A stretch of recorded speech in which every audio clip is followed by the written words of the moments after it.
Assalamualaikum warahmatullahi wabarakatuh. Selamat malam, selamat datang. Kami ucapkan kepada Bang Dr. Alfi Syahrin, MSI. Beliau salah satu dosen terbaik yang dimiliki oleh Politeknik Medika Farma dan Universitas 45 Mataram. Dan alhamdulillah pada malam hari ini kita berkesempatan menjemput beliau ya selama beberapa waktu yang lalu beliau berkelana di Labuan Bajo dan sekarang berada dan duduk di depan kita bersama ya, walaupun memang ada 1-2 orang yang hadir, tapi mata anggap mereka ini adalah kader-kader terbaik yang dimiliki oleh HMI, IMM dan lain-lain. Jadi mereka juga senang berbicara terkait persoalan politik, Pak Dokter. Jadi pada malam hari ini memang banyak hal yang mesti harus kemudian kita bicarakan terkait persoalan politik yang ada di Indonesia umumnya dan kemudian 5 kabupaten dan kota pada khususnya, lebih-lebih di Nusa Tenggara Barat. Pada malam hari ini juga kita mencoba bincang politik ya, jadi mengurai gagasan kita terkait persoalan politik yang kurun waktu mungkin 2 tahun lagi ya. Jadi ada yang politik DPRD, politik bupati dan lain-lain ya, eksekutif, legislator, eksekutif maupun yudikatif.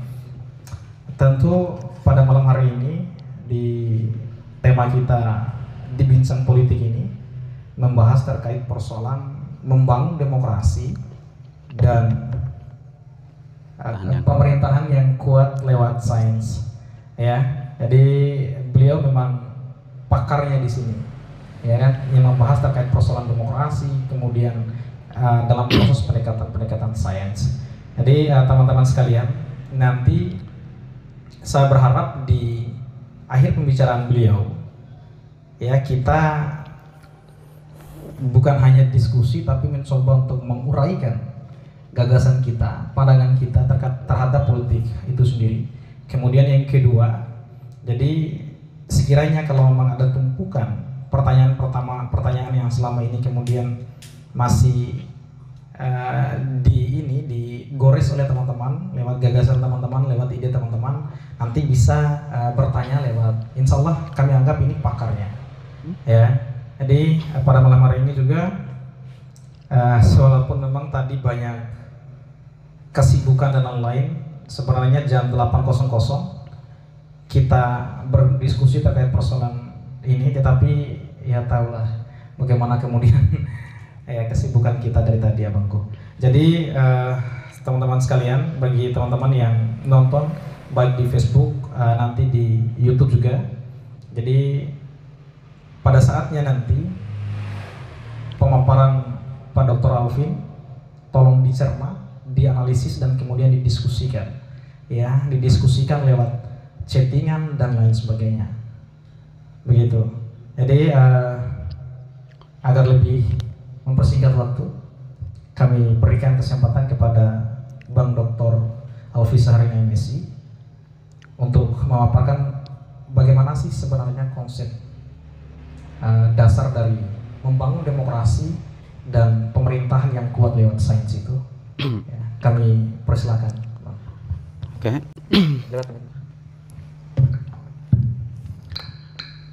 Bismillahirrahmanirrahim. Assalamualaikum warahmatullahi wabarakatuh. Terima kasih kepada Pak Dr. Khairul Amar yang sudah berkesempatan untuk mengundang saya di tengah aktivitas dan rutinitas kita yang padat di Februari ini. Ketika dihubungi saya senang sekali karena ada banyak isu-isu yang kemudian terkait dengan persoalan politik ini yang memang belum terelaborasi dengan baik, meskipun setiap tahun kekuasaan silih berganti, orang maupun sistem dan prosedur di alam demokrasi. Kenapa tema tentang membangun demokrasi dan pemerintahan yang kuat lewat sains ini diperlukan? Karena ada hal yang paling menarik yang menurut saya, bahwa gejala demokrasi global itu memperlihatkan apa yang disebut oleh pemikir dan filsuf Argentina Ernest Laclau, yang menyebutkan bahwa populisme itu kemudian menjadi trending politik dan menjadi mainstream politik.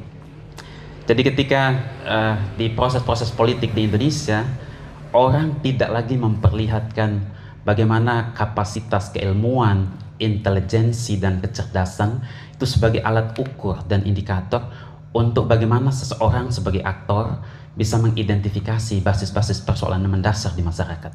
Asal populer, asal terkenal, orang bisa dipilih secara aklamasi dalam proses-proses demokrasi. Dan itu yang membuat masyarakat atau publik itu kadang-kadang kecewa menemukan kenyataan bagaimana pemimpin populis yang mengusung isu-isu dasar soal pendidikan gratis, kesehatan gratis, harga murah, dan lain sebagainya. Tapi ketika mereka berkuasa, semua persoalan-persoalan mendasar itu tidak terselesaikan dengan baik. Nah, kenapa itu bisa terjadi? Kita bisa lihat di Indonesia bagaimana hutang-hutang pemerintah semakin menggunung, harga-harga semakin tidak terkendali, bahkan pemerintah misalkan yang dianggap sebagai representasi dari masyarakat kecil itu tidak mampu mengurai persoalan-persoalan mendasar yang terjadi di berbagai tempat, termasuk di pelosok-pelosok seperti di Kabupaten Bima. Persoalannya kenapa? Mereka populer terpilih, tapi kenapa tidak bisa menyelesaikan persoalan-persoalan mendasar di dalam kehidupan masyarakat? Jawaban saya sederhana, karena mereka terpilih bukan karena kapasitas pengetahuan, tapi dipilih karena proses-proses politik yang ilegal, termasuk money politik dan lain sebagainya. Itu yang pertama. Demokrasi yang baik, saya mengutip apa yang dikatakan oleh pemikir kenamaan Amerika, namanya Samuel Huntington, dan kemudian Seymour Martin Lipset. Jadi orang-orang yang kemudian mau membangun demokrasi harus ada kesiapan untuk membangun apa yang disebut sebagai prasyarat kondisi. Prasyarat kondisi bagi pembangunan iklim dan atmosfer demokrasi yang baik itu pertama ada kapasitas pendidikan yang memadai. Jadi pendidikan yang memadai itu menjadi syarat terciptanya demokrasi yang baik. Yang kedua adalah economic growth sufficiency atau pertumbuhan ekonomi yang memadai dan mencukupi. Dua kenyataan ini tidak akan bisa dicapai di negara berkembang seperti di Indonesia. Tapi itu bisa segera diwujudkan kalau ada komitmen yang kuat, ada political will yang kuat dari aktor-aktor politik dan partai politik yang mampu menerjemahkan bagaimana dengan pendidikan yang memadai dan pendidikan ini menjadi pengetahuan publik yang baik, itu akan tercipta pemimpin-pemimpin dengan kapasitas dan integritas yang baik. Mimpi membangun pemerintahan yang kuat, mimpi membangun birokrasi yang akuntabel, partisipatif, kalau aktor yang mengendalikan birokrasi itu di bawah standar. Oleh karena itu menurut saya ada problem base yang kemudian dialami oleh kekuasaan kita, terutama prasyarat demokrasi tadi. Misalkan saja, orang untuk bisa jadi anggota DPR, menjadi bupati, menjadi wali kota, syaratnya cuma SMA. Tidak diukur bagaimana kompleksitas dari kemajuan pola pikir, interaksi masyarakat yang semakin global, itu menambah deposit pengetahuan masyarakat, membuat mereka lebih cerdas dari pemimpin. Nah, kalau itu tidak segera misalkan diperbaiki, dikoreksi, maka demokrasi ini akan hanya menghasilkan demokrasi prosedural, bukan demokrasi substansial. Nah, oleh karena itu, di tengah kompleks masyarakat yang kemudian semakin maju dengan digitalisasi informasi, diseminasi pengetahuan yang ada di media sosial, membuat kadang-kadang pemimpin dan aktor politik itu lebih cerdas dibandingkan atau lebih bodoh dibandingkan dengan publik. Nah, ini yang kemudian membuat tidak ada linearitas pengetahuan aktor dengan pengetahuan masyarakat atau publik. Nah, oleh karena itu saya mengharapkan bagaimana sains ini tidak bisa dipahami secara konservatif, sains saya maksudkan di sini adalah pengetahuan rata-rata yang harus dimiliki oleh birokrat, oleh seluruh pengelola yang memiliki otoritas kekuasaan di birokrasi, harus ditopang dengan kapasitas pengetahuan dan intelijensi. Dengan pengetahuan itulah mereka akan mampu membangun integritas, membangun profesionalitas. Kalau orang tidak punya pengetahuan etikal, maka saya pastikan pengelolaan birokrasi menjadi sangat amatir. Dan kita bisa lihat bagaimana di Bima saja, itu berkali-kali ganti bupati, persoalan pupuk saja tidak bisa diurai. Perda standar harga saja yang kemudian diperlukan untuk penguatan kesejahteraan petani, itu tidak bisa terlaksana. Jadi kalau pemerintah saja lepas tanggung jawab, maka neoliberalisme ekonomi sebenarnya sudah mengalami penetrasi sampai di pelosok-pelosok.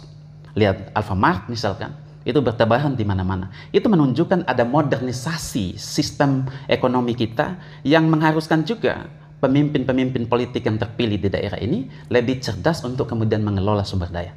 Dan sumber daya manusia yang baik tentu akan menghasilkan pemimpin politik yang baik. Saya kira itu yang kemudian menjadi sekilas dari kenapa sains itu diperlukan untuk membangun demokrasi. Nah, itu yang kedua. Yang ketiga, kenapa persoalan politik yang paling menonjol di Indonesia selain populisme yang tidak ditopang oleh kapasitas adalah persoalan pendidikan rata-rata pemilih yang kemudian sangat awam dengan isu-isu politik. Kita bisa lihat bagaimana outcome dari pendidikan-pendidikan tinggi kita, pendidikan-pendidikan menengah kita, cenderung kemudian menjadi apa yang disebut oleh Gabriel Ellman itu dengan pemilih yang atau partisipan politik yang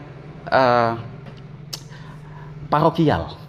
Jadi sangat tradisional memahami politik, sehingga ada proses politik itu dianggap tidak menjadi bagian-bagian esensial yang mengubah keadaan, yang mengubah nasib, yang mengubah situasi-situasi sosial budaya yang ada di sekitar kita.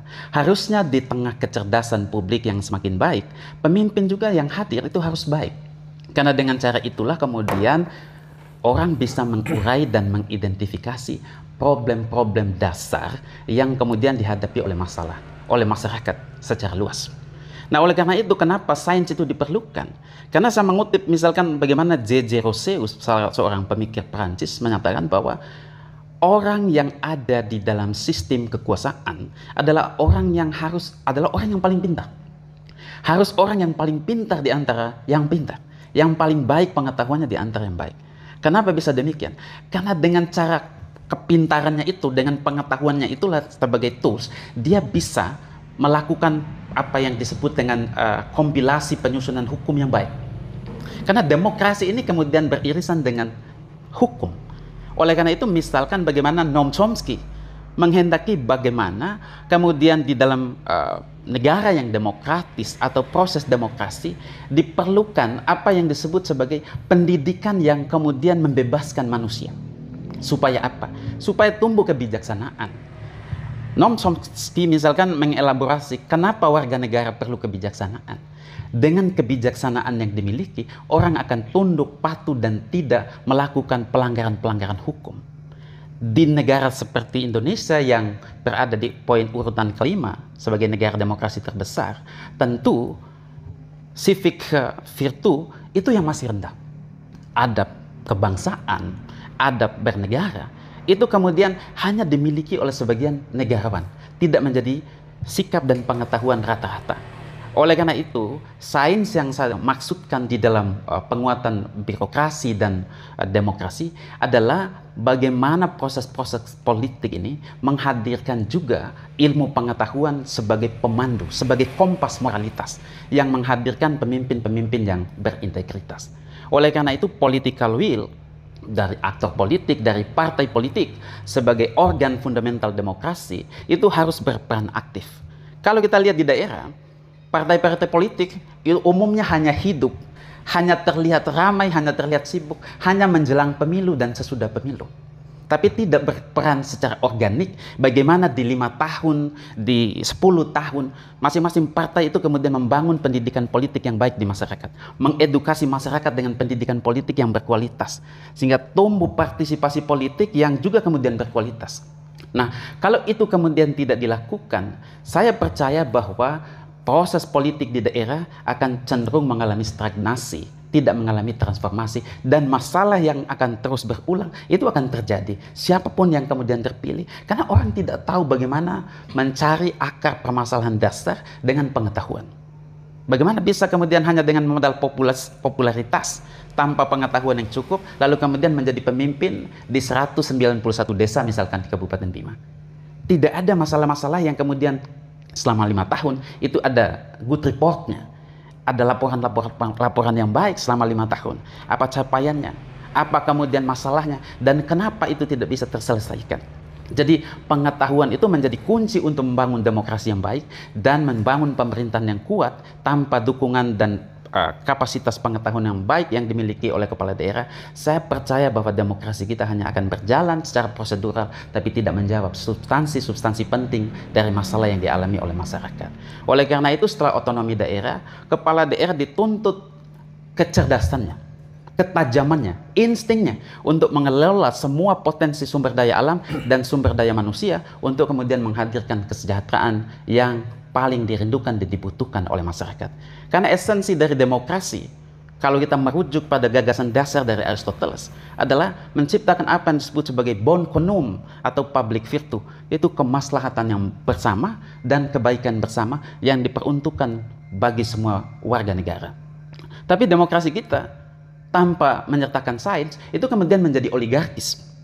Jadi dari sekarang saya bisa meramalkan 5 tahun sampai 10 tahun ke depan siapa yang menjadi pemimpin, pasti orang-orang itu saja. Kenapa? Karena mereka punya modal politik yang kuat, punya dukungan finansial, dan tentu saja punya modal historis yang tidak dimiliki oleh aktor-aktor lain yang tidak berasal dari elit oligarkis. Oleh karena itu, statement saya bahwa demokrasi tanpa pengetahuan akan terus berjalan sebagai ritus demokrasi tapi tidak menjawab soal-soal mendasar demokrasi. Saya kira itu Bapak Khairul Amar. Siap, terima kasih.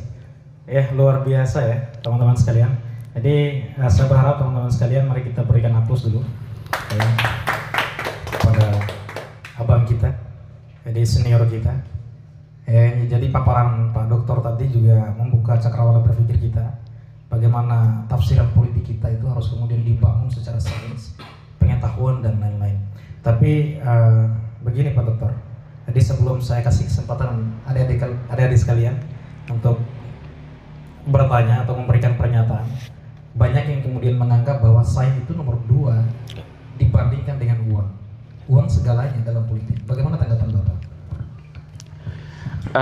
Sebenarnya ini pertanyaan yang saya temukan di banyak sesi diskusi dan kesempatan. Jadi bagaimana uang itu kemudian menjadi yang terdepan, pengetahuan ada di belakang. Jadi di Indonesia dan di negara Asia pada umumnya, kalau kita mengacu pada riset-riset yang dilakukan oleh Edward Aspinall dalam bukunya Democracy for Sale, itu menemukan bahwa memang ada kebiasaan demokrasi di negara-negara Asia seperti India, Filipina, Malaysia, Indonesia, itu yang disebut sebagai patron klien ya. Jadi orang yang lebih dulu punya uang itu yang akan terus memenangkan kompetisi politik. Orang yang sudah punya basis finansial yang kuat itu yang akan terus mengungguli semua aktor-aktor politik lain. Nah, sampai kapan itu kemudian akan terus berlanjut? Tentu sampai tumbuh kecerdasan publik yang lebih rasional. Nah, oleh karena itu, dalam banyak kasus, tidak semua uang itu juga memenangkan aktor. Tapi ada orang dengan modal sosial atau modal simbolik seperti istilah Bordeaux yang kemudian memenangkan kontestasi politik dengan duit yang tidak cukup banyak seperti para oligark lain. Artinya, pendidikan politik yang baik, institusi pendidikan juga berperan penting untuk mendidik masyarakat supaya lebih logis, supaya lebih rasional. Selama ini kita dituntut untuk kemudian menghadirkan demokrasi yang lebih rasional, di mana orang atau setiap orang, setiap suara itu memilih berdasarkan pada akal sehat dan nuraninya. Tapi uang jauh lebih menggoda orang lain menjadi lebih praktis dan transaksional dibandingkan dengan memilih orang tanpa uang. Kenapa bisa itu sebagai praktek demokrasi? Salah satunya adalah kelemahan institusi pendidikan kita yang gagal membangun peradaban etik dari publik. Itu persoalannya. Mahasiswa-mahasiswa kita kemudian kadang-kadang menjadi agensi, ya, istilah dari Foucault, yang kemudian menguatkan posisi para oligark. Kita lihat di media sosial, bagaimana kontraproduktif antara pendukung A dengan pendukung B hanya karena perbedaan-perbedaan kue yang didistribusikan oleh kekuasaan. Padahal mahasiswa ini sebagai agent of change, dia bisa mengubah setting pemikiran publik itu dengan bagaimana menghadirkan etika politik yang baik. Nah, etika politik ini yang kemudian tidak ada di dalam demokrasi kita. Jadi orang dengan uang yang kemudian dia miliki, dia bisa beli suara. Dengan pengaruh yang dia dapatkan, dia bisa mengendalikan proses-proses politik. Itu sebabnya kemudian demokrasi kita akan sulit mengalami proses rasionalitas kalau kemudian uang itu selalu jadi indikator, uang ini selalu jadi standar kekuatan para aktor. Sekali-sekali kelompok-kelompok organik, kelompok-kelompok ormawa, kelompok-kelompok kepemudaan, kelompok-kelompok keagamaan harus menyediakan kanal alternatif yang menghadirkan bahwa demokrasi harus hadir dengan etika dan tentu dengan dukungan partai politik yang memberikan pendidikan politik yang baik. Saya kira uang bisa dikalahkan oleh pengetahuan. Pengaruh uang bisa dipatahkan dengan kerja-kerja organik dari seluruh kelompok-kelompok cerdas, kelompok-kelompok intelektual yang menengah. Selama ini itu yang belum. Nah, padahal menurut Jeffrey Winters misalkan bahwa lemahnya kontrol sosial publik itu menjadi satu arena yang menyuburkan tiran-tiran baru, yang menyuburkan oligark-oligark baru. Kenapa? Karena tidak ada kontrol publik yang ketat, maka setiap orang dengan uangnya dia bisa mengendalikan semua proses demokrasi dan proses-proses politik. Nah, itu yang kemudian kita khawatirkan. Jadi harus tumbuh kesadaran baru dari kelompok menengah dari bawah, terutama kelompok-kelompok terdidik seperti mahasiswa, seperti para dosen, seperti cendekiawan, untuk kemudian menghadirkan etika politik ini sebagai budaya baru untuk menumbuhkan budaya rasionalitas di dalam politik. Saya kira itu, Pak Dokter. Oke, terima kasih. Terus yang kedua, jadi yang kedua, bagaimana membangun paradigma generasi dalam membangun demokrasi secara sains, Pak Dokter? Saya kira begini, jadi hulu utama dari bagaimana membangun kekuatan demokrasi pemilih yang saintifik tentu adalah institusi pendidikan tinggi. Di negara-negara yang maju, kenapa demokrasi itu mudah sekali mengalami konsolidasi?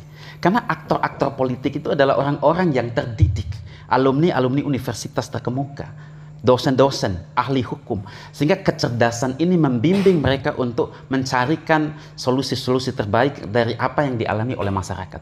Di Indonesia, budaya patronase yang kuat, aristokrasi yang kuat, feodalisme yang kuat, itu kemudian membatasi hadirnya pengetahuan dan etika pengetahuan sebagai pendamping demokrasi. Itu kemudian belum menjadi sebuah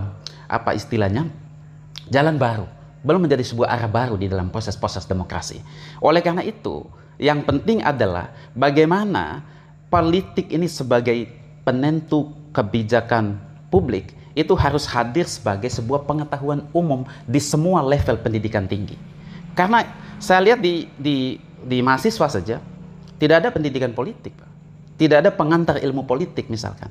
Walaupun ini terkesan teoritis, tapi itu membantu orang-orang terdidik di kampus itu untuk mengenali bahwa politik itu menjadi agenda yang strategis untuk mengubah nasib bangsa, untuk mengubah nasib masyarakat, dan untuk memperbaiki daya saing bangsa. Sehingga di Indonesia politik itu tidak menjadi bagian kolektif dari proses-proses sosial, tapi hanya menjadi tanggung jawab sebagian aktor yang kemudian kebetulan punya kecenderungan untuk belajar politik dan punya keinginan untuk menjadi aktor politik. Jadi belum kemudian menjadikan politik ini sebagai budaya pembelajaran massal. Sehingga yang tahu politik hanya orang-orang politik yang belajar politik. Padahal kalau kita merujuk politik sebagai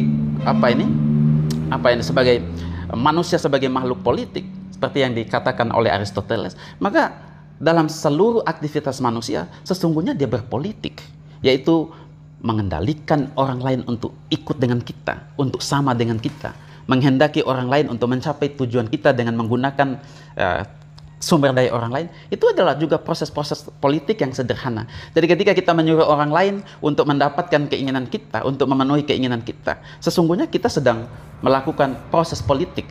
Sesungguhnya kita sedang memainkan dramaturgi politik. Oleh karena itu menurut saya, jadi perlu ada redefinisi kembali konsep-konsep politik ini untuk masuk di dalam ruang-ruang keagamaan, ruang-ruang pendidikan, ruang-ruang budaya, dan ruang-ruang sosial lain, sehingga perjumpaan di dalam proses-proses demokrasi adalah perjumpaan politik yang dilandasi oleh pengetahuan, bukan dilandasi semata oleh kepentingan-kepentingan pragmatis. Dan itu yang kemudian menjadi pemandangan politik dan arsitektur politik pada umumnya di Indonesia. Sehingga di setiap proses politik, jadi kekuatan uang itu mengendalikan suara. Nah, kalau itu tidak kemudian dikooptasi dan dibatasi oleh kelompok-kelompok cerdas dan organisasi-organisasi kuat, maka saya kira proses demokrasi kita akan terus stagnan dan tidak mengalami transformasi ke arah yang lebih rasional dan lebih baik. Saya kira seperti itu, Pak Dokter. Oke, terima kasih. Luar biasa penjelasannya, Pak Dokter. Oke, teman-teman sekalian, saya beri kesempatan teman-teman untuk berdiskusi dengan Pak Dokter. Ya, jadi bisa langsung duduk di samping saya. Ayo.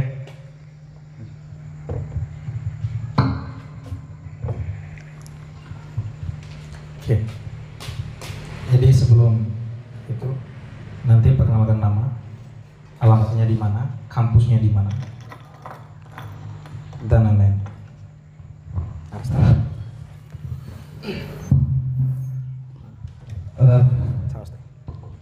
Baik, bismillahirrahmanirrahim. Assalamualaikum warahmatullahi wabarakatuh.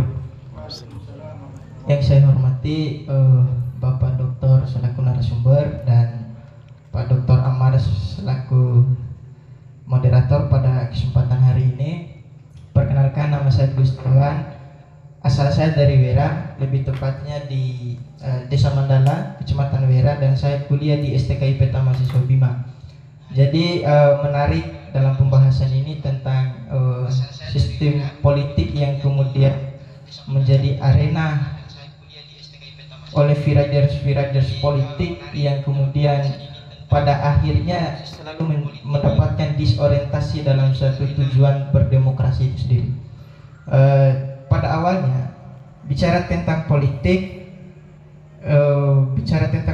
hari ini, saya rasa sudah tidak ada lagi yang memandang politik ini dengan cara pandang yang normatif.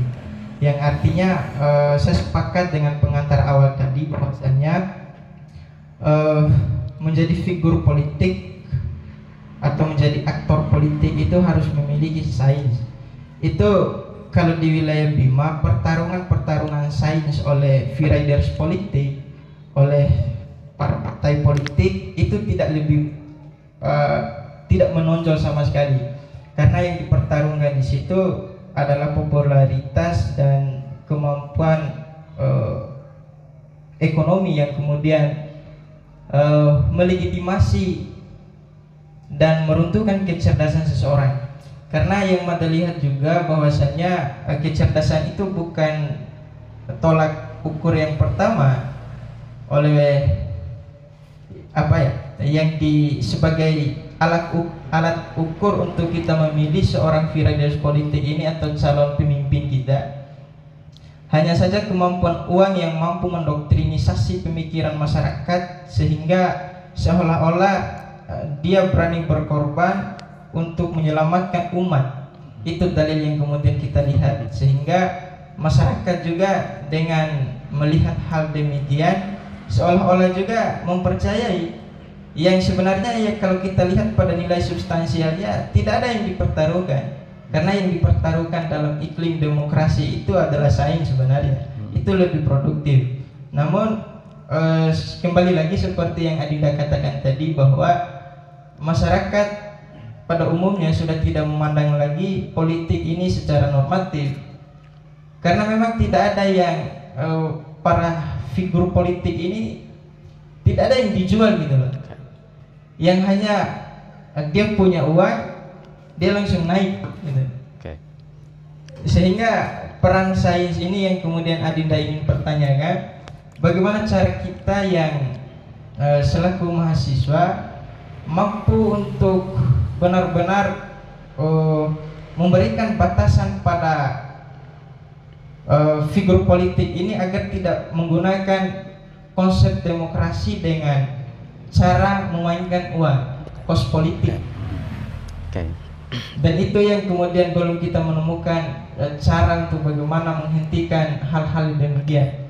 Mungkin itu saja yang dapat Adinda pertanyakan pada kesempatan ini. Lebih dan kurangnya Adinda mohon maaf. Billahi fisabilil haq, astagfirul khairat. Wassalamualaikum warahmatullahi wabarakatuh.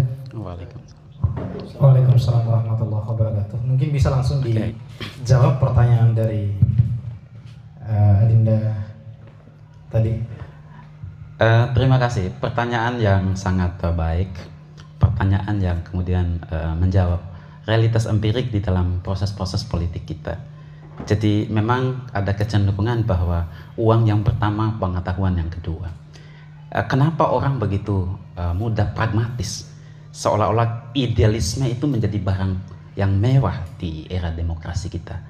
Sebenarnya, kalau kita lihat dalam sejarah aristokrasi di Eropa, jadi yang menjadi penguasa, yang kemudian menjadi aktor di dalam negara, memang orang-orang yang terpilih. Ya, tidak ada orang yang kemudian muncul dari orang-orang biasa. Kalaupun ada, itu hanya kasus. Nah, kenapa masyarakat kemudian menjadi praktis? Karena memang diumpan.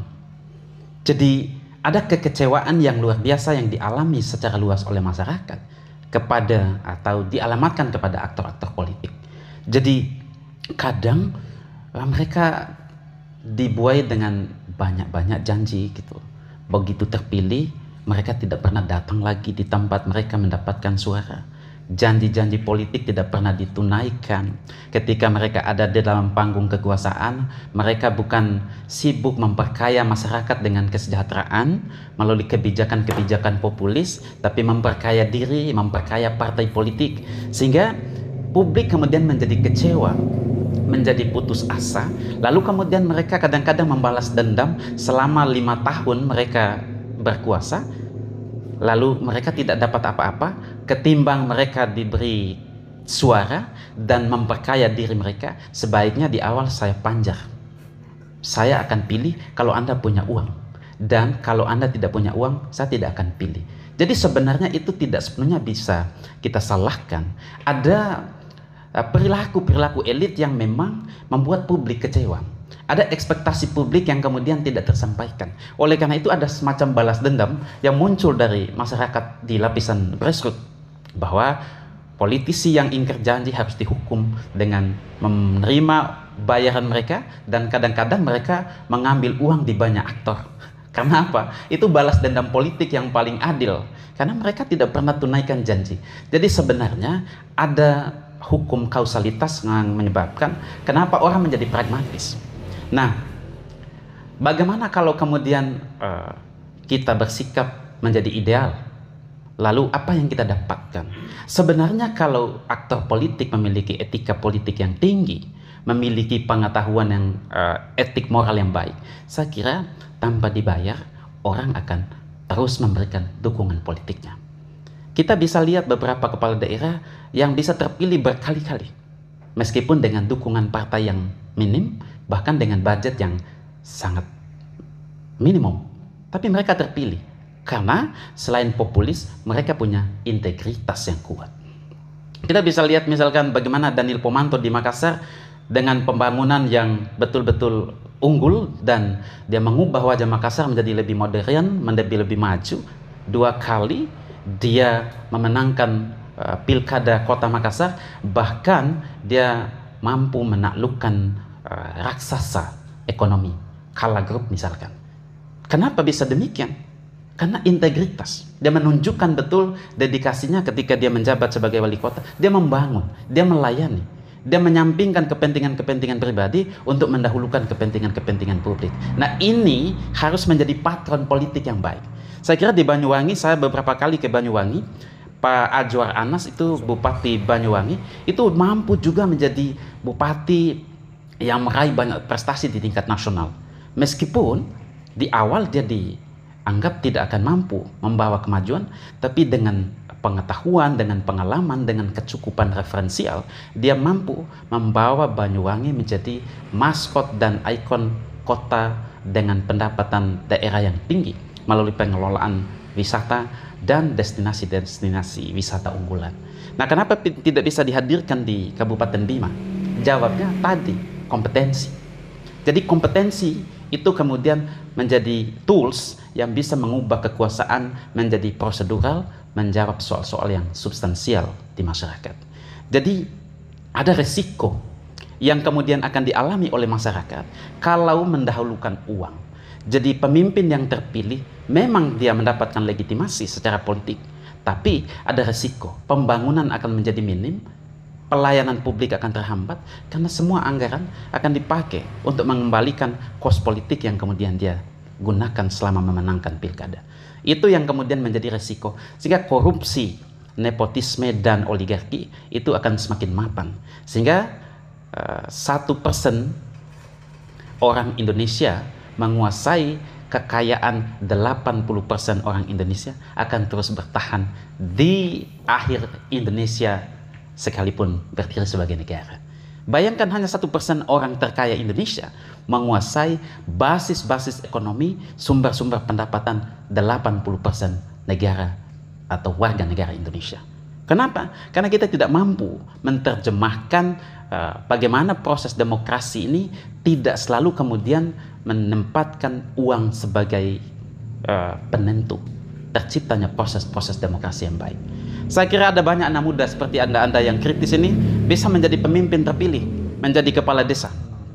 Ya, menjadi kepala desa, menjadi BPD yang hebat misalkan, bahkan menjadi kepala daerah. Dengan pertanyaan-pertanyaan yang berkualitas seperti tadi, sesungguhnya Anda kemudian menjadi orang yang sudah sadar tentang bagaimana politik itu menjadi satu instrumen fundamental yang mengubah nasib diri, nasib keluarga, dan nasib masyarakat. Dan tentu saja politik yang kemudian diinginkan di dalam negara demokrasi adalah politik yang menghadirkan kesejahteraan, menghadirkan keadilan, dan menegakkan supremasi hukum yang kuat dengan cara memperbaiki pengetahuan. Pengetahuan menjadi kunci. Itu sebabnya saya mengatakan bahwa pemerintahan yang kuat, demokrasi yang kuat hanya bisa dibangun lewat sains, lewat orang-orang yang memiliki kecerdasan ilmu pengetahuan. Oleh karena itu akan sulit kita mengharapkan perubahan yang besar kalau pemimpin yang kita pilih itu hanya orang kecil yang tidak menguasai potret besar dari masalah-masalah sosial kemasyarakatan di masyarakat. Saya kira itu Pak Dokter. Luar biasa ya. Jadi sudah terjawab sudah ya di apa yang kemudian dipertanyakan oleh Adinda tadi. Jadi menurut saya memang sudah ideal dijawab ya secara seksama oleh abang ini. Jadi begini bang, tentu di tengah problematika yang kemudian terjadi hari ini, jadi krisis demokrasi atau krisis media ya membangun demokrasi yang ideal di Indonesia ini, kira-kira ada nggak solusinya bang? Bisa dijawab?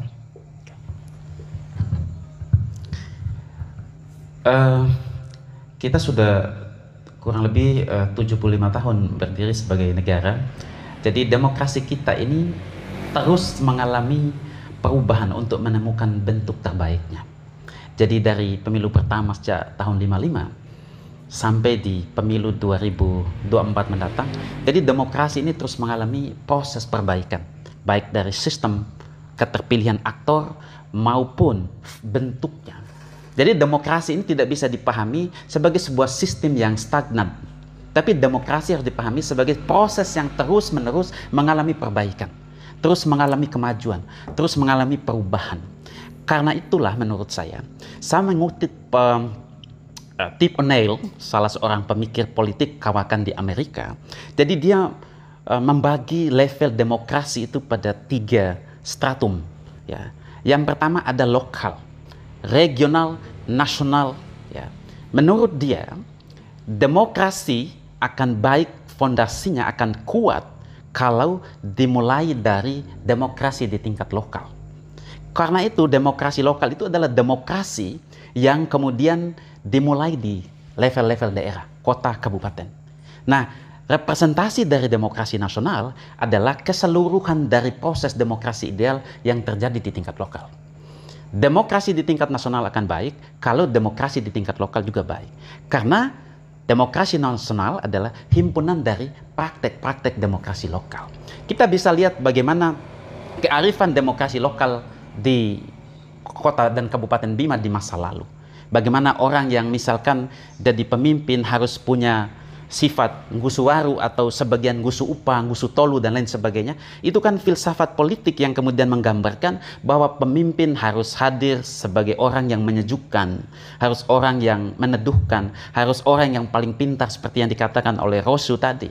Tapi di era postmodern, jadi demokrasi ini mengalami redefinisi, mengalami apa yang disebut dengan dekonstruksi. Jadi seolah-olah bahwa nilai-nilai lama itu kemudian tidak cukup relevan lagi untuk dipraktekkan sebagai bagian yang melengkapi proses-proses demokrasi modern. Akibatnya apa? Jadi kita mengalami transformasi demokrasi yang mengadopsi demokrasi dari luar yang tentu tidak kompatibel dengan nilai dan peradaban-peradaban politik dan nilai-nilai politik lokal. Oleh karena itu, harusnya perlu ada revitalisasi nilai-nilai politik lokal, budaya-budaya politik lokal, itu yang kemudian menjadi instrumen yang dipadukan dengan instrumen dan prosedur demokrasi modern. Dengan cara itu, orang kemudian akan dihadirkan pengetahuannya di masa lalu, dan mereka bisa menjadikan itu sebagai kompas untuk memandu pikiran mereka, perilaku mereka, dan memberikan dukungan-dukungan politik kepada aktor-aktor tertentu. Itu yang kemudian di Jepang, yang kemudian mereka meskipun mengalami modernitas yang paling pesat, tapi kearifan budaya itu tetap dipertahankan sebagai jati diri, sebagai pembentuk watak dan peradaban politik masyarakatnya. Seperti itu, Pak. Oke, terima kasih. Jadi sebelum saya kasih kesempatan bagi teman-teman yang lain, saya berharap ada 2 lagi pertanyaan, boleh, Bang. boleh. Jadi sebelum itu, dari beberapa penyampaian Abang tadi, saya secara pribadi juga berharap Abang menjelaskan secara detail, satu. Kemudian yang kedua, berupaya memberikan ya gagasan-gagasan hebatnya bagaimana membangun demokrasi yang ideal di Indonesia secara umum, kemudian di Nusa Tenggara Barat secara khusus. Kalau kita bicara tentang demokrasi ideal, sebenarnya tidak ada. Bahkan demokrasi di era modern seperti yang digambarkan oleh Stephen Levitsky dalam How Democracy Die, pemimpin-pemimpin yang terpilih secara demokratis pun terkadang mereka mengalami metamorfosa menjadi pemimpin-pemimpin yang tiran, pemimpin yang otoriter. Kenapa bisa demikian? Karena ada perubahan dari nilai demokrasi, partisipasi, kemudian ketaatan kepada hukum, fair terhadap rival politik, check and balancing, itu tidak tumbuh menjadi bagian-bagian dari praktek demokrasi kita. Jadi bisa kita lihat bagaimana misalkan relasi antara eksekutif dengan yudikatif tidak lagi kemudian dibatasi oleh fungsi-fungsi dasar. Ya. Tetapi relasi DPR dan eksekutif itu kemudian tanpa batas, bahkan mesra gitu loh. Mereka berjumpa dan perjumpaan-perjumpaan mereka bukan perjumpaan tentang bicara bagaimana mereka saling mengawasi, bagaimana menegakkan fungsi dan tupoksi masing-masing. Mereka kemudian menjadi bagian yang kemudian terlibat di dalam proses-proses politik di belakang meja. Nah, harusnya kontrol publik yang kuatlah atau civil society seperti yang disebutkan oleh Jeffrey Winters itu menjadi kunci untuk menghadirkan demokrasi yang ideal, demokrasi yang berisi check and balancing, demokrasi yang menghadirkan oposisi. Jadi coba kita lihat sekarang. Jadi pendidikan yang berisikan sains itu tidak berfungsi untuk menghasilkan kekuatan civil society yang kemudian tidak tunduk kepada kekuasaan. Kan sekarang yang terjadi, pendidikan kita tidak menghadirkan orang yang kritis gitu. Pendidikan kita menghadirkan apa yang disebut dengan docile human. Itu mahasiswa-mahasiswa atau publik yang kemudian tunduk, taat, dan takluk dan dikuasai dengan mudah oleh kekuasaan. Coba kita lihat, dari Sabang sampai Merauke, tidak ada suara kritis publik. Tidak ada akar-akar dasar gerakan masyarakat yang kritis, misalkan terhadap tenaga kerja asing, misalnya hutang yang sudah 7.000 triliun, misalkan gagalnya pemerintah menetapkan standar harga bagi harga komoditas petani, kan tidak ada suara-suara kritis. Kalaupun ada suara kritis, kecuali itu kadang-kadang berdampingan dengan suara kepentingan tertentu. Kadang-kadang mereka diorganize. Nah, ini yang kemudian menyebabkan sulit untuk mewujudkan demokrasi ideal kalau kelompok civil society ini tidak dijembatani oleh intelektual organik menurut Antonio Gramsci itu.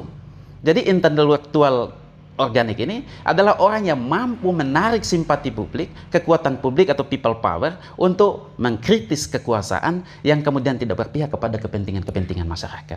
Saya pernah mendengar ada pernyataan bahwa harga komoditas ini tidak boleh diatur oleh pemerintah daerah. Harga komoditas ini tidak menjadi kewenangan pemerintah daerah. Lalu apa kerjanya pemerintah daerah misalkan? Kalau begitu cara pikir, berarti kita menghadirkan apa yang disebut sebagai neoliberalisme ekonomi baru yang menyerahkan semua komoditas itu dengan harga pasar, bukan dikendalikan oleh intervensi kebijakan pemerintah.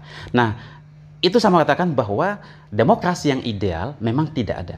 Tapi demokrasi yang ada dengan demokrasi yang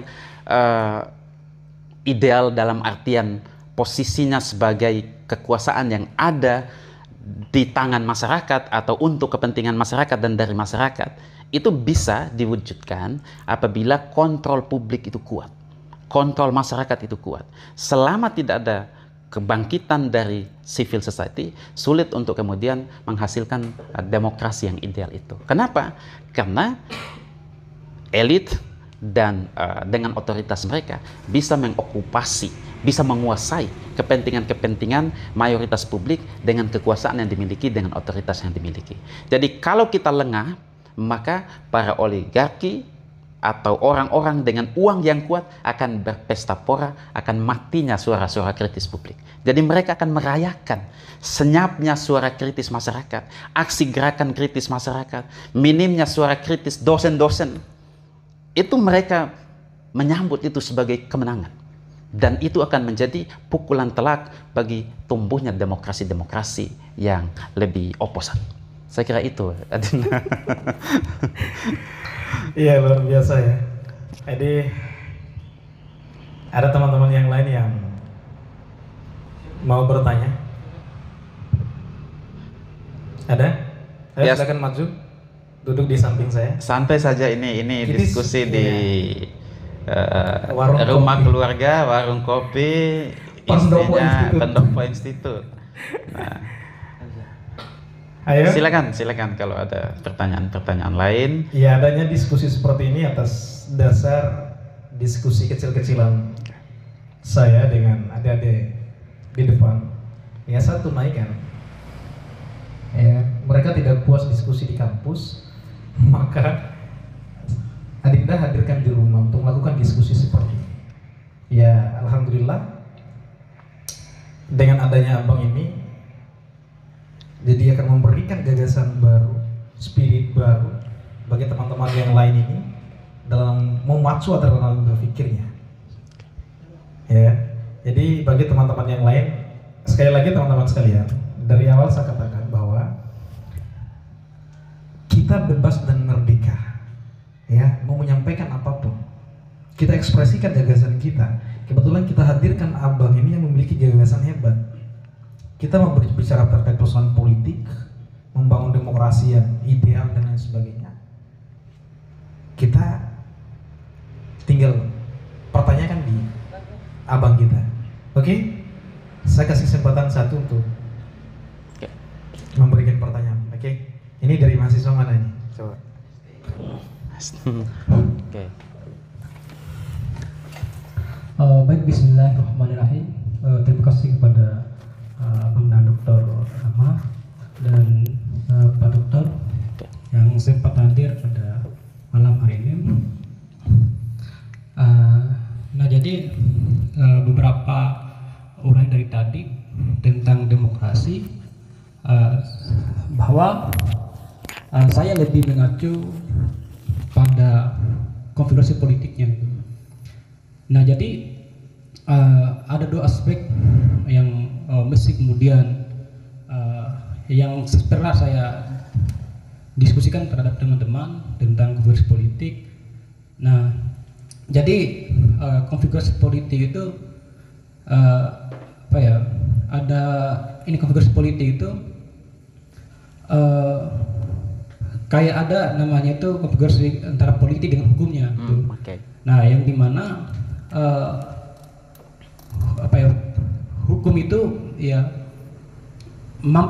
hukum itu mampu diintervensi oleh politik. Okay, yeah. Nah, jadi yang saya pertanyakan bahwa di beberapa lembaga negara, mulai dari eksekutif, legislatif, dan yudikatif, nah seolah-olah bahwa tiga lembaga ini adalah saling berkorelasi itu, sehingga kita menciptakan demokrasi yang sehat karena di atas itu ada intervensi daripada eksekutifnya, sehingga di bawah itu dia limpah gitu. Karena saling keterikatan antara eksekutif, legislatif, dan yudikatif. Nah, jadi bicara tentang politik, seolah-olah tidak sesuai dengan apa yang diinginkan oleh rakyat di bawah itu. Karena ujung-ujung politik itu dia bicara tentang kontributor dari para aktor-aktor yang menggerakkan daripada politik itu sendiri. Nah, jadi bagaimana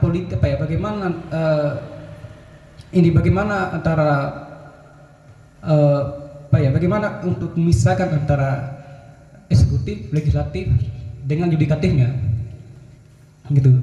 Mungkin itu saja yang bisa saya sampaikan. Billahi taufiq wal hidayah. Assalamualaikum warahmatullahi wabarakatuh. Saya kembali. Oke, terima kasih. Ini namanya siapa, Mas? Iya, namanya Faisal dari Fakultas dari STIH Muhammadiyah 5. Jadi Fakultas Hukum ya. Ya, ada yang pertama. Jadi ada dua pertanyaan yang mesti harus kemudian dijawab oleh Abang. Yang pertama adalah konfigurasi politik dan hukum. Kemudian yang kedua, apakah legislator, eksekutif, kemudian yudikatif kemudian bisa dipisahkan atau tidak? Silakan. Ini pertanyaan khasnya orang hukum. Jadi orang hukum itu selalu mendahulukan norma dan yuridis itu sebagai basis pertanyaan atau pengetahuan. Sebenarnya kenapa separation of power oleh Montesquieu itu dicetuskan, atau teori pemisahan kekuasaan, ada eksekutif, ada legislatif, kemudian ada yudikatif. Itu karena di masa lalu kekuasaan itu tidak mengenal batas-batasan seperti itu. Jadi di Eropa raja berkuasa absolut. Ya. Di Prancis sebagai salah satu negara demokrasi yang paling awal selain Inggris, itu juga kekuasaan tidak ada yang membatasi. Jadi raja adalah penguasa tunggal, absolut, tidak ada batasan. Ternyata itu yang menciptakan tirani, itu yang menciptakan oligarki, dan itu yang menciptakan penindasan dan represi. Lalu muncul Montesquieu menawarkan bahwa harus ada pemisahan kekuasaan supaya raja tidak absolut, tidak berkuasa mutlak. Maka dibuatlah apa yang disebut dengan pemisahan kekuasaan, separation of power. Jadi yudikator, eksekutif, legislatif, dan yudikatif itu adalah lembaga-lembaga negara yang independen. Mereka tidak boleh mengintervensi satu sama lain. Mereka tetap ada fungsi-fungsi dasar, substansi-substansi pokok yang di dalam menjalankan tugas-tugasnya tidak boleh melampaui kewenangan masing-masing. Itu teorinya, itu filsafatnya, itu ide dasarnya.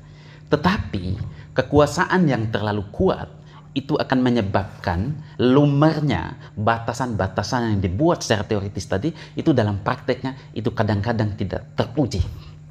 Itu kan begitu. Jadi kekuasaan presiden yang terlalu kuat, kekuasaan bupati yang terlalu kuat, kekuasaan wali kota yang terlalu kuat, apalagi minimnya kontrol publik dan civil society, maka eksekutif yang paling kuat itu bisa melakukan intervensi terhadap proses-proses hukum, apalagi kalau dari partainya. Kan begitu, apalagi kalau dari kerabatnya, apalagi kalau dari mitra bisnisnya. Kekuasaan bisa menganulir bahkan mempengaruhi putusan hakim. Nah, ini yang kemudian mengapa di masa lalu separation of power itu diperlukan, karena ada proses aristokrasi yang kuat yang melakukan apa istilahnya, penyelenggaraan kekuasaan tanpa batas, sehingga perlu dibatasi. Tetapi pembatasan ini di beberapa negara itu berjalan dengan baik. Itu berfungsi dengan baik karena masing-masing tetap ada pada kaidah dan kode etik otoritas masing-masing. Tapi di negara-negara demokrasi, terutama di dunia ketiga seperti di kita ini, negara berkembang, maka kekuasaan yang diselenggarakan kadang-kadang tidak mengenal batas-batas lagi. Kenapa? Karena eksekutif tadi, legislatif itu terlalu mesra dengan eksekutif. Eksekutif terlalu mesra dengan yudikatif. Jadi tidak ada lagi batasan. Kenapa? Kan ada mutualistik. Legislatif misalkan butuh proyek dari eksekutif. Eksekutif butuh persetujuan laporan pertanggungjawaban. Mutualistik seperti ini membuat fungsi-fungsi separation of power tadi itu tidak berjalan dengan baik. Oleh karena itu, kepentingan pragmatis kekuasaan atau penguasa kadang-kadang mempengaruhi penegakan hukum, mempengaruhi supremasi hukum. Kita bisa lihat saja sekarang di Indonesia, bagaimana kasus-kasus tertentu begitu cepat direspon. Ya. Kalau menyangkut kritik terhadap kekuasaan, besok begitu mengkritik kekuasaan, besok langsung digulung dengan menggunakan state apparatus. Ya, itu istilah dari Gramsci. Jadi kekuasaan menggunakan tentara, menggunakan polisi untuk memberangus suara-suara kritis. Kan itu.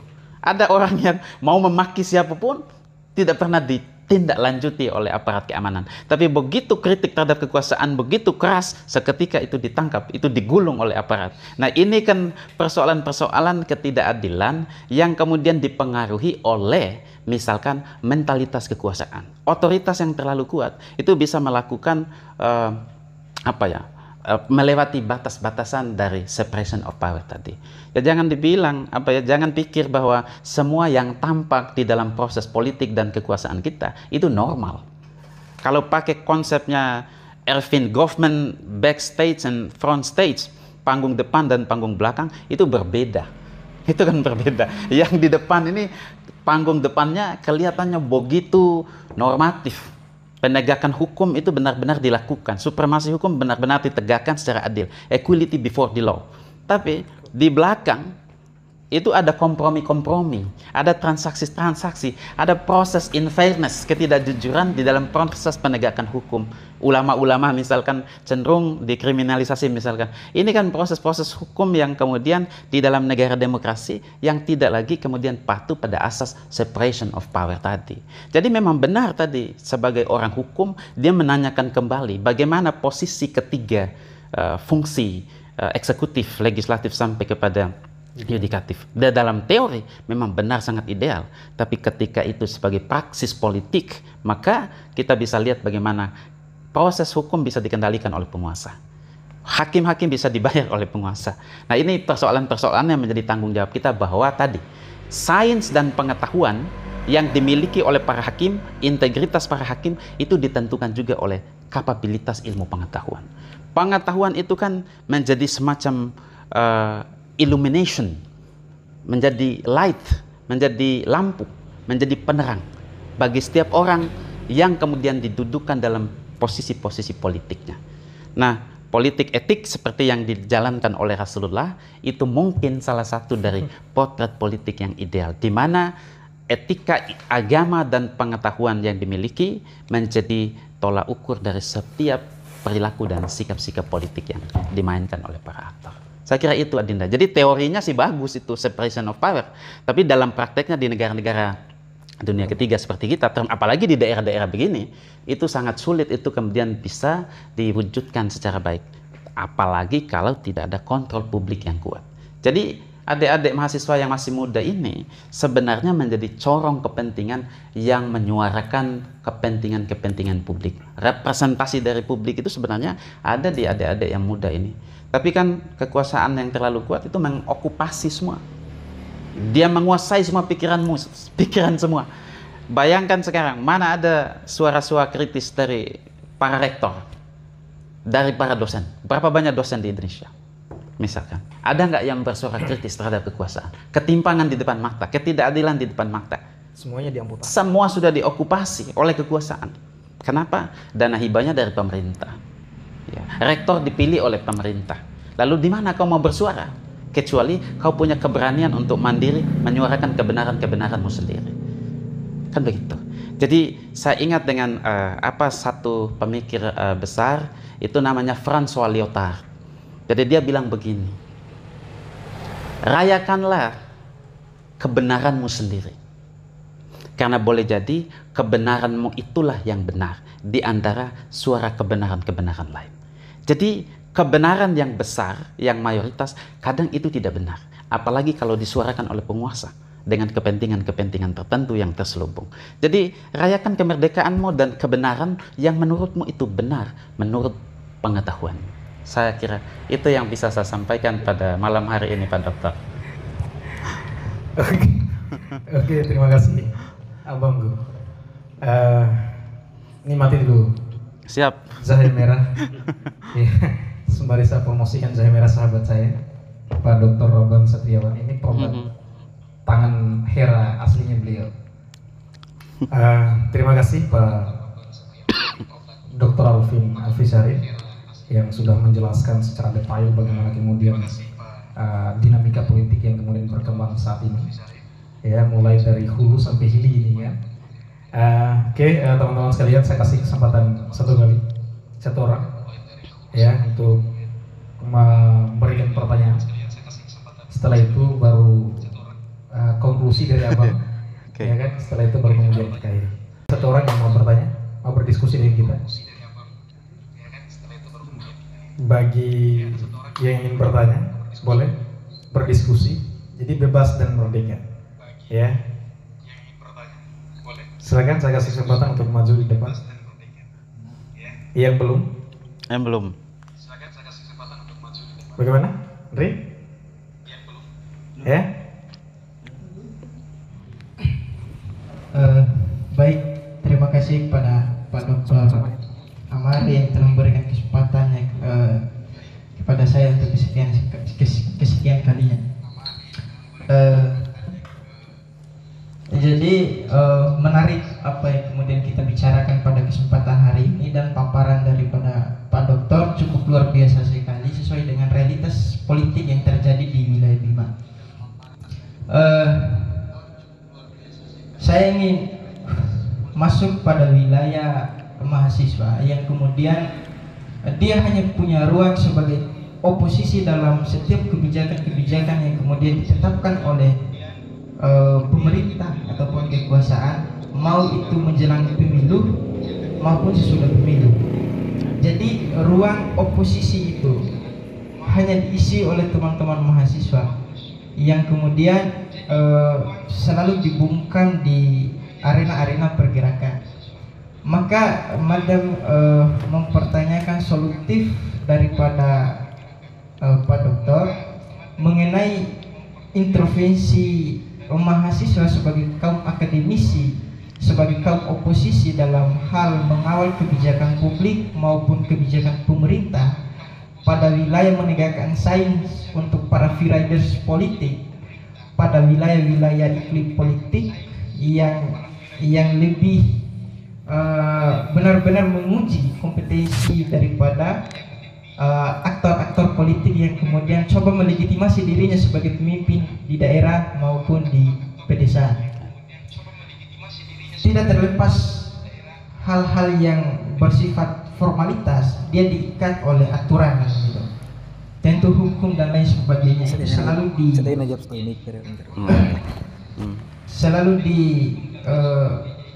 dibuat-buat oleh para penguasa dengan dalil negara Indonesia adalah negara demokrasi. Pada prinsip seperti yang dikatakan tadi, ternyata negara Indonesia yang dikenal sebagai negara demokrasi berakhir pada persoalan deal-dealan di bawah meja.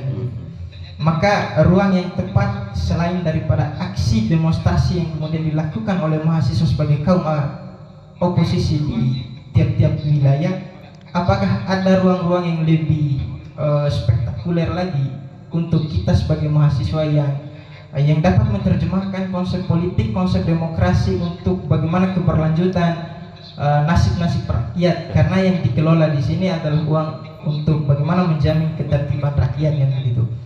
Itu saja yang bisa Mada pertanyakan. Sekian dari Adinda. Lebih dan kurangnya Adinda mohon maaf. Bila bisa dilihat. Astagfirullahaladzim. Wassalamualaikum warahmatullahi wabarakatuh.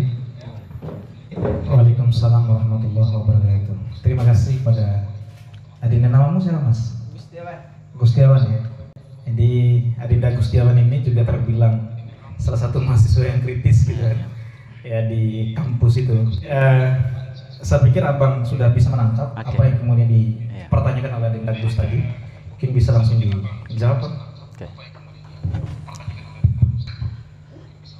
Terima kasih untuk yang kedua kali kesempatan diberikan dan mengajukan pertanyaan yang menurut saya cukup bagus, sulit juga. Jadi adakah ruang-ruang lain yang bisa menjadi tools untuk hadirnya mahasiswa yang oposan selain demonstrasi dan lain sebagainya? Sebenarnya kalau kita lihat sejarah tumbangnya beberapa diktator di negara-negara maju, termasuk seperti di Argentina misalkan, atau seperti di Chile, rata-rata itu aktornya itu dari kelompok-kelompok muda yang punya pemikiran-pemikiran kritis. Kita lihat Che Guevara misalkan, kita bisa lihat bagaimana Suhoki kalau di Indonesia. Nah, bagaimana kemudian dalam konteks keindonesiaan kita, adakah representasi dari Suhoki muda misalkan? Adakah misalkan Hairil Anwar muda? Adakah misalkan Sri Bintang Pamungkas muda? Rosa Damayanti muda misalkan? Kan belum ada di Indonesia ini figur-figur baru itu yang merepresentasikan sikap kritis publik. Kenapa tidak muncul? Bisa jadi karena dua, sistem pendidikan kita itu dihadapkan pada dua kekuatan besar. Pertama, kekuatan demokrasi yang semakin liberal. Yang kedua adalah kapitalisme. Coba kita lihat di Indonesia,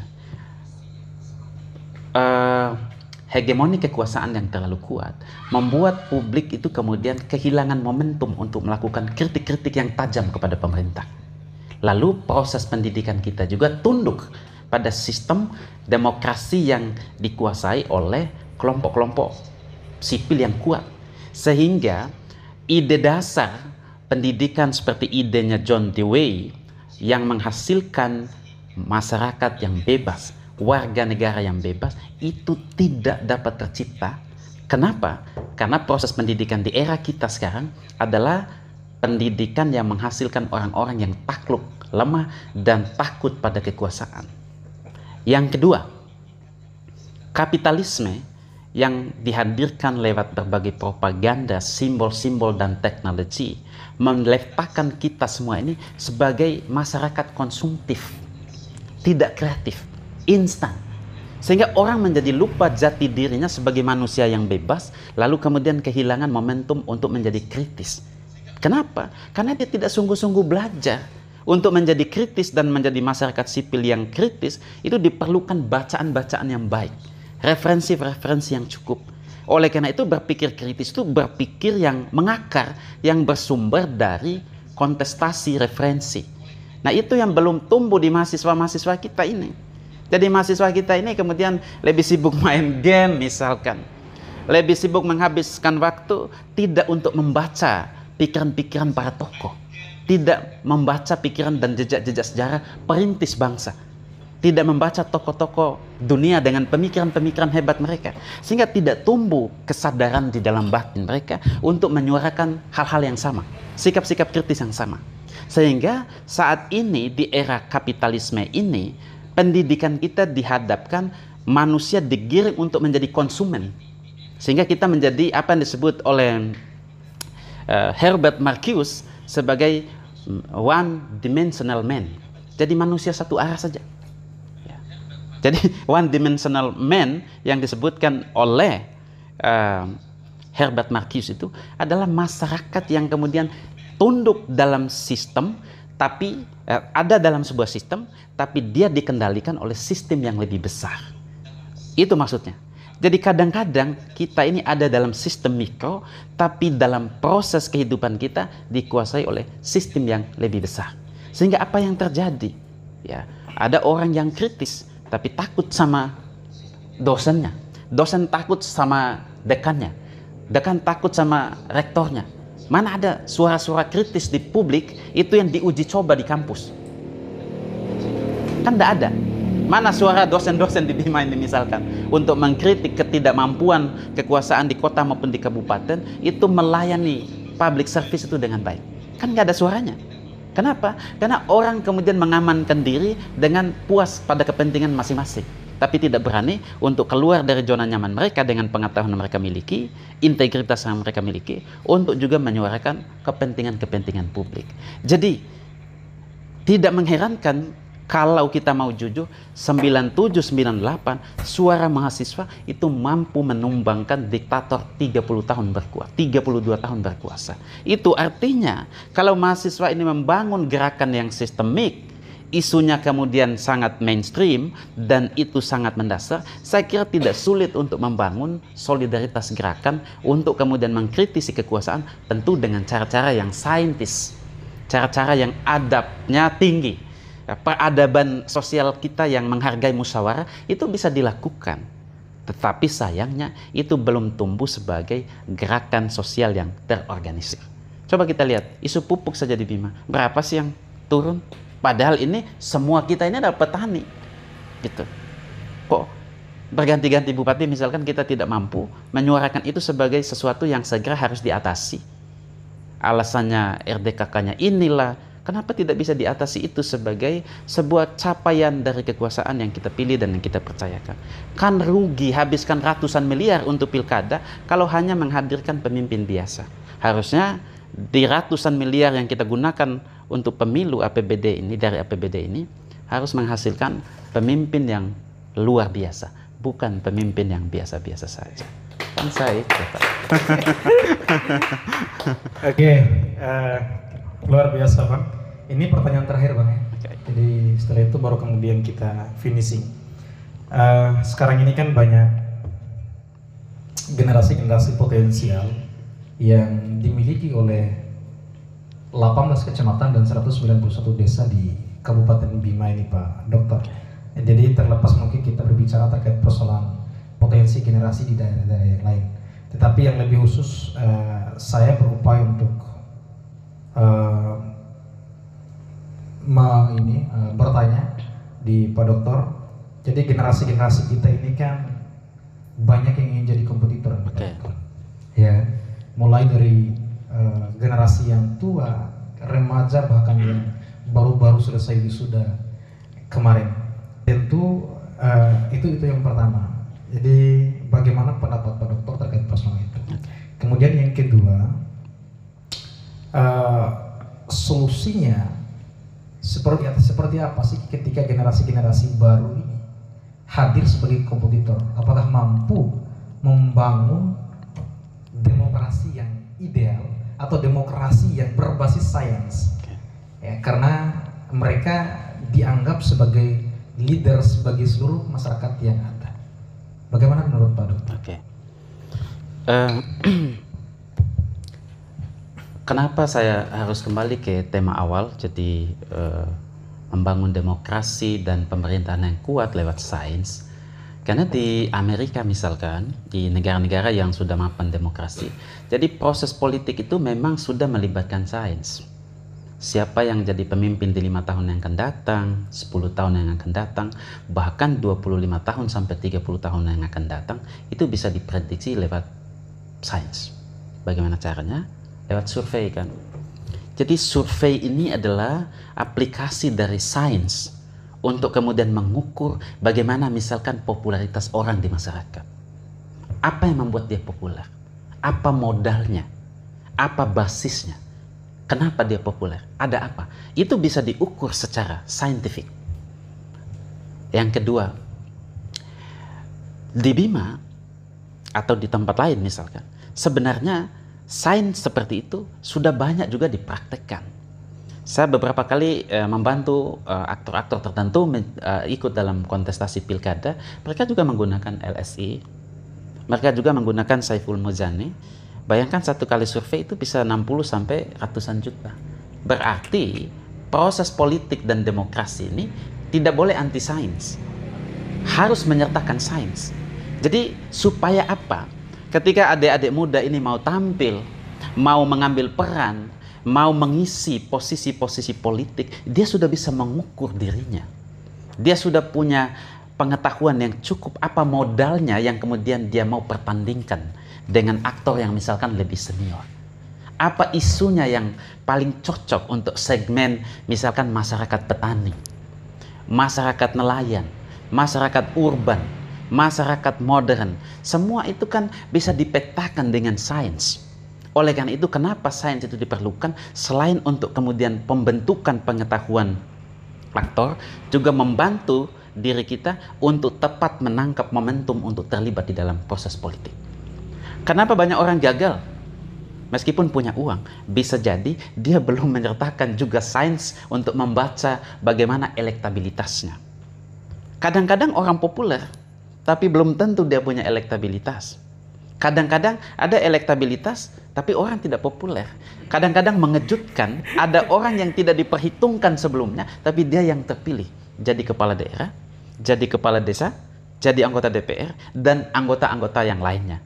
Oleh karena itu, sains ini diperlukan, itu menjadi semacam alat prediksi untuk menentukan siapa yang akan punya peluang besar. Partai mana yang akan bisa menyaingi partai lain. Dan siapa yang paling potensial. Semua itu bisa diprediksi dengan menggunakan sains, survei. Nah, itu pentingnya penyertaan sains itu di dalam proses-proses politik. Kenapa di Belanda hampir semua warga negara Belanda tidak pernah melakukan protes terhadap kebijakan publik pemerintah? Kenapa itu bisa terjadi? Karena masyarakatnya sangat cerdas, rasional, dan semua proses kebijakan penyusunnya itu bersifat partisipatoris. Jadi draft undang-undang, kajian-kajian dan naskah akademiknya itu disampaikan dulu ke masyarakat, disampaikan dulu ke publik, didengarkan dulu apa suara publik, apa kelemahannya, apa keinginannya, apa harapannya. Kalau itu sudah tersampaikan, mereka bisa menyusun proses legislasi yang efektif, yang baik, sehingga minim sekali ada perlawanan. Coba kita lihat di Indonesia, orang buat dulu dengan sejumlah kewenangan yang dimiliki, privilege yang dimiliki sebagai anggota DPR misalnya. Setelah itu baru disampaikan kepada publik tanpa melibatkan partisipasi publik. Kalaupun ada partisipasinya, itu dipalsukan, itu dimanipulasi. Sehingga wajar ya undang-undang MD3, undang-undang Omnibus Law, undang-undang apapun itu selalu mendapatkan resistensi. Itu potret bagaimana sains itu juga bisa menjadi bagian yang menciptakan stabilitas-stabilitas politik. Demokrasi bisa berjalan kalau orang berpikir logis. Kalau orang tidak berpikir logis di dalam proses demokrasi, dia bisa menjadi berpikir anarkis. Kan begitu, kan logiknya kan begitu. Logiknya begitu. Ya kekerasan di SAPE 1 SK 188 kan saya masih ingat itu. Kenapa itu bisa terjadi? Soal gagalnya komunikasi politik yang baik kan. Gagalnya melibatkan partisipasi. Gagalnya perencanaan investasi kan. Harusnya sains itu menjembatani pengetahuan yang cukup, itu bisa menghadirkan bagaimana partnership antara kepala daerah dan masyarakat. Saya kira tidak ada yang sulit kalau pemerintah memiliki kecerdasan yang tinggi untuk menyuarakan kepentingan-kepentingan masyarakat. Jadi banyak sekali ruang untuk menghadirkan demokrasi yang ideal. Tidak harus menjadi oposan di jalan raya dengan parlemen jalanan, bisa menulis, bisa berpuisi, bisa pantomim, bisa drama, bisa menghasilkan banyak karya-karya yang kemudian itu bisa memberikan tekanan kepada publik. Kalau Anda baca Amerika sekarang, baca kebijakan publik Amerika, bagaimana itu kelemahannya, bagaimana kekuatannya, dan apa dampaknya, cukup baca satu ilmuwan terkemuka, Noam Chomsky. Noam Chomsky yang menulis buku Politik Kuasa Media, itu adalah salah satu kritikus terkemuka. Dia pemikir yang menggambarkan bagaimana buruknya kebijakan politik luar negeri Amerika Serikat. Jadi untuk membaca postur kekuasaan di Amerika, maka bacalah tulisan-tulisan dari Noam Chomsky. Ya. Jadi bayangkan satu ahli itu bisa menggambarkan keseluruhan dari postur kekuasaan di Amerika hanya dengan membaca Noam Chomsky. Ini pentingnya tadi ilmuwan dan sains itu hadir di dalam ruang-ruang politik dan kekuasaan. Karena dengan cara itu orang akan memiliki etik yang tinggi dan peradaban politik yang kuat. Nah, sebagai penutup, saya kira untuk membangun demokrasi yang baik tentu tidak kemudian dihadirkan oleh aktor politik dan partai politik. Yang paling penting itu adalah peran pendidikan. Jadi pendidikan inilah yang mencetuskan orang untuk memiliki peradaban. Pendidikanlah yang memanusiakan manusia. Pendidikanlah yang mencerdaskan manusia. Pendidikanlah yang kemudian membentuk jati diri orang.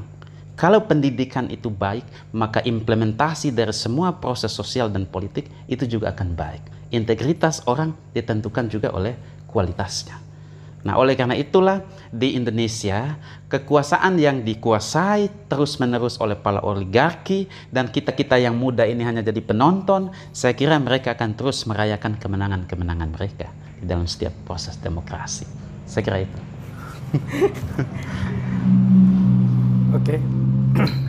Oke, terima kasih kepada Pak Dokter, abangku yang ganteng. Iya. Jadi sebenarnya saya sebenarnya Bang tidak mau batasi ini. Ya. Ya, satu karena rindu dengan Abang. Selama ini hanya komunikasi lewat via WA dan kemudian teleponan. Kemudian yang kedua, gagasan Abang tidak akan pernah habis. Saya pikir ini baru 1%. Iya. Dari ribuan gagasan yang kemudian dimiliki oleh Pak Dokter ini.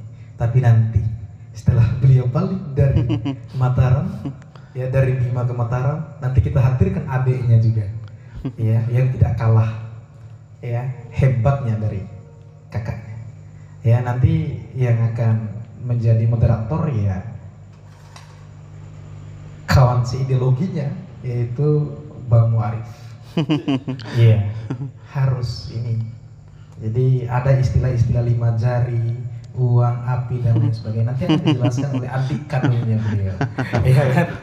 Jadi saya berharap teman-teman sekalian ini sebagai tayangan perdana kita, ya walaupun sedikit agak rumit tadi, tetapi alhamdulillah Bang, saya melihat tadi ada hampir 1 jam lebih, hampir 2 jam. Yeah. Jadi kita berdiskusi pada malam hari ini. Tetap sekali lagi mau ucapkan banyak terima kasih yang sama-sama karena Pak Dokter sudah menempatkan waktu di ruang podcast saya yang sederhana ini.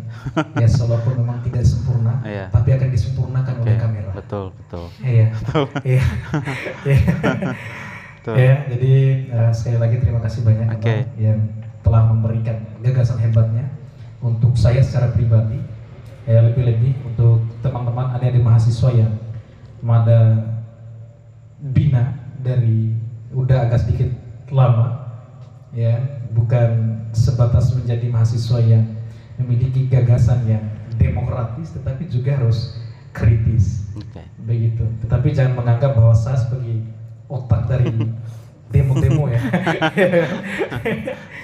Begitu. Sekali lagi, Mada ucapkan terima kasih banyak, Abang.